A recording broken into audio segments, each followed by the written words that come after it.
এই জন্য স্বার্থপর এই দুনিয়া, বড় স্বার্থপর। হয় কারোর জন্য থামে না, কারো কথা অপেক্ষা করে না। চলতে তোমার কথা কেউ মনে রাখবে না। তুমি যদি নষ্ট হয়ে যাও, তুমি যদি কবরে আযাব হয়, তোমার যদি জাহান্নামের আগুন তোমারে পুড়তে হয়, আল্লাহর কসম বন্ধু, তোমার পতন তুমি করে দিলা, নিজের নষ্ট তুমি করে দিলা। শেষ পর্যন্ত দেখবা কেউ তোমার কথা মনে রাখবে না। এই পৃথিবী ধোঁকা। চলো এই জন্য আল্লাহর দিকে ফিরে আসি। ইল্লা মান তাবা ওয়া আমানা ওয়া আমিলা সালিহান। আল্লাহ বলে, যে গুনাহ ছেড়ে দিয়ে তওবা করলো, আমি আল্লাহকে বিশ্বাস করলো এবং পুনরায় আবার নেক আমল শুরু করে দিল, ফাউলাইকা ইয়াদখুলুনাল জান্নাহ, আমি আল্লাহ ওয়াদা দিলাম, আমি আল্লাহ তাদেরকে জান্নাতেই ঢুকায় দেব। ওয়ালা ইউজলামুনা শাইআ, কোনো জুলুম করা হবে না এক বিন্দু। অর্থাৎ পেছনের গুনার জন্য আমি লজ্জা দেব না, বরং তওবা করার কারণে, ফিরে আসার কারণে, নতুন করে আবার নামাজ সেজদা বন্দিগি পাক পবিত্র জীবন চলার কারণে এখন থেকে নিয়ে বাকি জিন্দেগির আমলের বরকতে জান্নাত দিয়ে দেব। এই জন্য প্রিয় সন্তান, প্রিয় কিশোর, নওজোয়ান, যুবক, চলো ইনশাআল্লাহ বদলাইবার সিদ্ধান্ত নেই।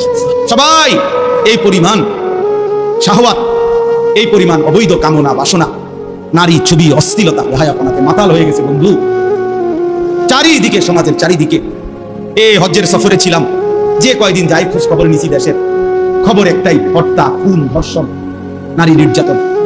আর সবচেয়ে আশ্চর্যের কথা হলো, আমি মনে হয় আমার এই ছোট্ট হায়াতে গত 30 বছরে আমি যে কথাটা এতবার শুনি নাই, গত 2 মাসে বারবারই শুনি চারিদিকে পরকিয়া।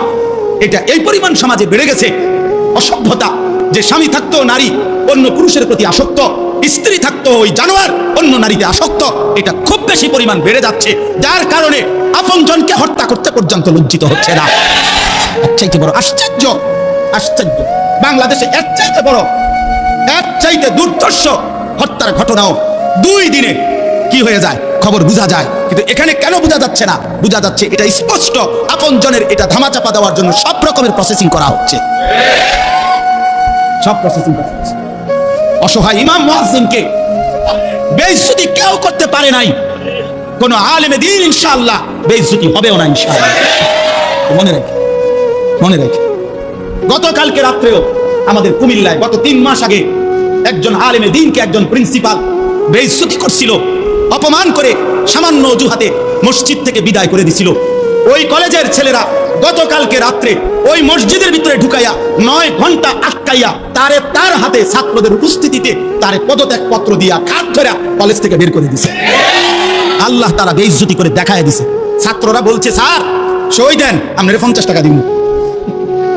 মানে 50 টাকা, 100 টাকার লোভ সামলাইতে পারেন নাই, নেন পদত্যাগ পত্র, সই দেন। এই জন্য দোস্ত, নারীর আসক্তি, জিনা, ব্যভিচার, পরকীয়া, অসভ্যতা, যুবক ভাই তোমরা বাঁচতে হবে। নওজোয়ান, আল্লাহ যদি হায়াত দেয় তোমরে, আগামী সময়টা তোমরা তো পৃথিবীতে থাকতে হবে। এই সমাজ, এই দেশ তো আলাদা করতে পারতা না, তুমি তো এই জমিন ছেড়ে দিতে পারতা না বন্ধু। সম্পদ যদি হয়, তোমরা সব ছেলে তো একসাথে চাঁদের দেশে যাইতে পারতা না, আরেকখানে যাইতে পারতা না। এই সমাজ নিয়ে বাঁচতে হবে, এই দেশ, এই মাটি, এই এলাকা নিয়ে তো তোমাদেরকে বাঁচতে হবে ভাইয়া। তাহলে এই সমাজ যদি তোমরা এভাবে নষ্ট করে দাও, তোমরা যদি সবাই বেনামাজি হয়ে যাও, নারী ছবি, মোবাইলের অস্থির দৃশ্য ছাড়া যদি তোমাদের রাত না কাটে, দিন না কাটে, আগামী 20 বছর তোমরা সমাজ, তোমার অঞ্চল, তোমার ঘর পরিবার নিরাপদ থাকবে কেমনে? বাঁচবা কেমনে? চলবা কেমনে? চলবা কেমনে বলো ভাইয়া? 9 বছরের বাচ্চা মেয়ে যদি নিরাপত্তা না পায়, আমার সমাজ কি পরিমাণ অশান্ত হয়ে গেছে। হ্যাঁ, কেমনে বাঁচবা ভাই? তোমারও তো বোন আছে, তোমারও তো ছোট্ট বোন আছে, তোমারও তো ছোট বোন আছে, তোমার বোনেরও তো নিরাপত্তা দরকার। তুমি তো এই সমাজ থেকেই, এই পৃথিবী থেকেই কোনো না কোনো নারীকে বিয়ে করবা, তারও তো চরিত্রের পবিত্রতা দরকার, দরকার না? তো কেমনে মিলবে ভাইয়া? কেমনে মিলবে? সবাই যদি এমন চরিত্রহীন হয়ে যাও, নারী ছাড়া, ছবি ছাড়া, মোবাইল ছাড়া, উলঙ্গ দৃশ্য দেখা ছাড়া তোমাদের রাত কাটে না, দিন কাটে না, আমার সন্তানরা কেমনে আগামী পৃথিবীতে তোমরা বাঁচবা ভাইয়া বলো? তোমাদের অনেক ছেলের চেহারা দেখলে তো বোঝা যায়, কতদিন হয় নামাজ পড়ে, কতদিন হয় মালিকের একটা সেজদা দেওয়া। চুল নিয়ে এত ব্যস্ত হয়ে গেল কেন? চুলের ফ্যাশনের উপরে এত অস্থির হইলা কেন? কে দেখে তোমার চুল? কীর্ত দেখে?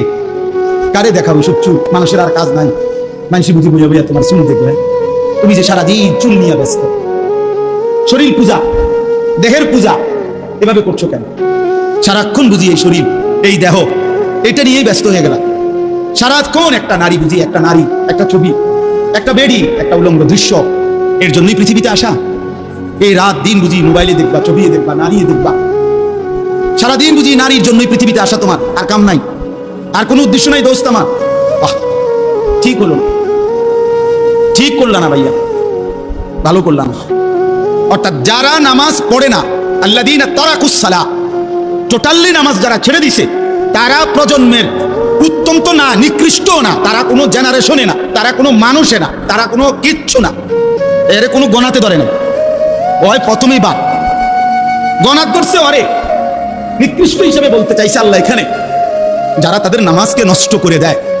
তাফসীরের মধ্যে লিখছে নামাজ নষ্ট করে দেয় মানে কি? এক নাম্বার, যে ব্যক্তি নামাজকে যথাসময়ে আদায় করে না, ইউআখিরুনাস সালাহ, তাখির করে, নামাজ সবসময় দেরিতে পড়ে। নামাজ সবসময় কখন পড়ে?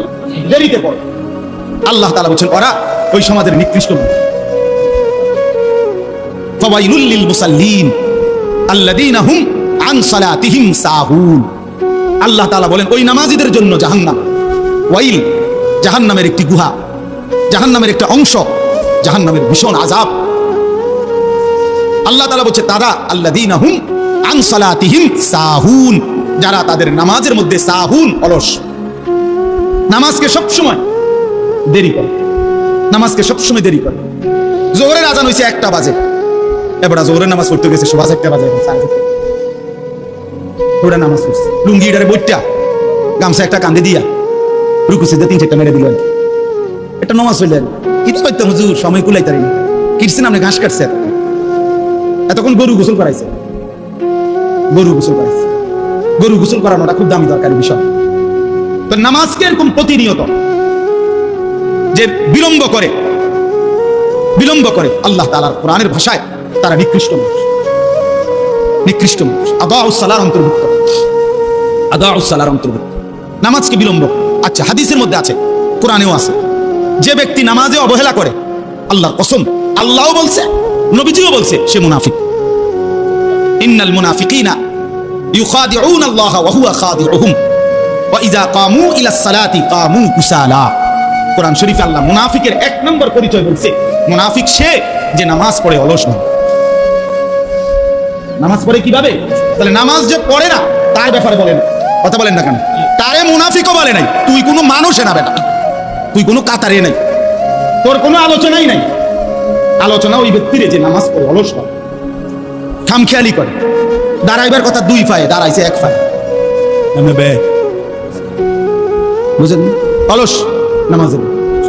রাসূলুল্লাহ সাল্লাল্লাহু আলাইহি ওয়াসাল্লাম বলছেন তিলকা সালাতুল মুনাফিক, ওই নামাজ মুনাফিকের নামাজ। ইয়ারকুবু হাত্তা তাগরুবাশ শামস, আসরের নামাজ না পড়ে যে অপেক্ষা করতেছে, অন্য কাজে ব্যস্ত আছে, এরই মধ্যে সূর্য ডুবে যাচ্ছে, সূর্য ডুবার কাছাকাছি। হাত্তা কানাত বাইনা কারনাই শাইতান, সূর্য ডুবার সময় শয়তান তার 2 শিং সূর্যের পাশে বাড়াইয়া দেয়। আল্লাহ নবী সাল্লাল্লাহু আলাইহি ওয়াসাল্লাম বলেন কামা ফানাক্কারা আরবাআন, সূর্য ডুবে যায়, এই সময় ওই আসরের নামাজের জন্য দাঁড়াইয়া 4 রাকাতে যেন 4টা ঠুকর মারছে। লা ইয়াযকুরুল্লাহ ইল্লা কালিলা, ঠিকমতো তাসবিহগুলো নামাজের আদায় করে নাই। রাসূল বলছে 3 বার, ওইটা মুনাফিকের নামাজ, মুনাফিকের নামাজ, মুনাফিকের নামাজ, মুনাফিকের নামাজ। তোর মতো নিকৃষ্ট, নির্লজ্জ, বেহায়া আল্লাহর জমিনে তো কোনো কুত্তাও হয় না, কোনো কুত্তাও তো এরকম হইতে পারে না। কুত্তাও যদি আল্লাহ তাআলা সেজদার হুকুম দিত তো সে দিত, তাকে তো আল্লাহ সেজদার হুকুম দেয় নাই, এই জন্য সে সেজদা দেয় না। তুমি নাফরমানের তো আল্লাহ সেজদার হুকুম দিছিল, দিলা না কেন? তোমার তুলনা তো জানোয়ারের সাথে হয় না, এই জন্য তো আল্লাহ বলছে বালহুম আদাল, ওই জানোয়ারের চাইতে নিকৃষ্ট। ওর উদাহরণ নাই, ওর তুলনা কুকুরের সাথেও না, ওর তুলনা শুকরের সাথে না। আল্লাহর কোন সৃষ্টির অন্তর্ভুক্ত না। বলো মিয়া, এত বিবেকহীন কেমনে হইলা? আফা হাসিবতুম আন্নামা খালাকনাকুম আবাসান, কি ভেবেছো বান্দা আমি তোমাকে অনর্থক বানিয়েছি? তোমাকে আমি একদিন, আমি আল্লাহ 1 সেকেন্ডে চাইলে পারি, কুন ফায়াকুন, আমি হও বললেই হয়ে যায়। সেই আমি 9 মাস কেন লাগাইলাম? 9 মাস লাগাইলাম। আরে বলো কি বান্দা, নিজ হাতে খালাকতুহু বিয়াদিল্লাহ, আল্লাহ বলেন আমি আমার নিজ কুদরতি হাতে আমার বান্দাকে আমি বানাইছি। আমি বানাইছি, বড় যত্ন করে। এক ফোঁটা নাপাক পানির মধ্যে এত চমৎকার ডিজাইন পৃথিবীর কেউ কল্পনা করতে পারে না। ইন্না খালাকনাল ইনসানা মিন নুতফাতিন আমশাজ, বীর্যের এক ফোঁটা থেকে আমি আল্লাহ তাআলা মানুষকে বানিয়েছি। এত সুন্দর চমৎকার নাক কান ডিজাইন। কোন পানির এক ফোঁটার উপরে, এক ফোঁটা পানির মধ্যে কেউ কোনো ডিজাইন করে কি দিয়ে করবে? পানির উপরে ডিজাইন করে কেমন? আবার রব্বুল আলামিন বলে সেই পানির নাপাক ফোঁটা দুর্গন্ধযুক্ত, আমি তার মধ্যে এমন সুন্দর একটা ডিজাইন করেছি। কেমনে ভুলে গেলাম? মা গাররাকা বিরাব্বিকাল কারীম, আমার মতো মেহেরবান দয়ালু মাওলা 24 ঘন্টা যে তোমাকে অজস্র অগণিত নিয়ামত দিচ্ছি, এই আসমান জমিন, এই চাঁদ সূর্য আলো বাতাস, এক সেকেন্ড বান্দা এই বাতাস বন্ধ করে দিলে তুমি নিশ্চিন্ন হয়ে যাবে। তুমি এই পৃথিবীতে নিঃশ্বাস ত্যাগ করে মৃত্যুবরণ করবা। একটা নিঃশ্বাসের জন্য তুমি এতটা মুখাপেক্ষী আমি আল্লাহর কাছে, সেই আমাকে একটা সিজদা দিবা না? সে আমাকে একবারও ডাকবা না?